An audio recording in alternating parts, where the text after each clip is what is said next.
আল্লাহ রাসূল সাল্লাল্লাহু আলাইহি ওয়াসাল্লাম এই শাবান মাসে বেশি বেশি রোজা রাখতেন। এর আরেকটা কারণ হলো আল্লাহ রাসূল সাল্লাল্লাহু আলাইহি ওয়াসাল্লাম বলেন, ও আমার সাহাবায়ে কেরাম রাদিয়াল্লাহু আনহুম আজমাইন, শুনে রাখো, ইন্নাল্লাহা ইয়াকতুবু ফীহি কুল্লা নাফসিন মাইতাতিন তিলকাস সানাহ। এই বছরে কি পরিমাণ মানুষ, কতজন মানুষ কিভাবে মারা যাবে আল্লাহ তাআলা এই মাসের মধ্যে লিপিবদ্ধ করে দেয়।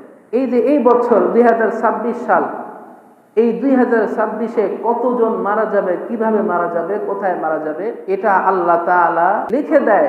আল্লাহ রাসূল সাল্লাল্লাহু আলাইহি ওয়াসাল্লাম বলেন, ফাউহিব্বু আই ইউতিয়ানি আজালি, সুতরাং আমি মহব্বত করি, ভালোবাসি আমার মৃত্যুর পরওয়ানা এমন দিনে হাজির হবে, এমন দিনে বাস্তবায়ন হবে, ওয়া আনা সাইমুন, যেদিন আমি রোজাদার, রোজা রেখেছি।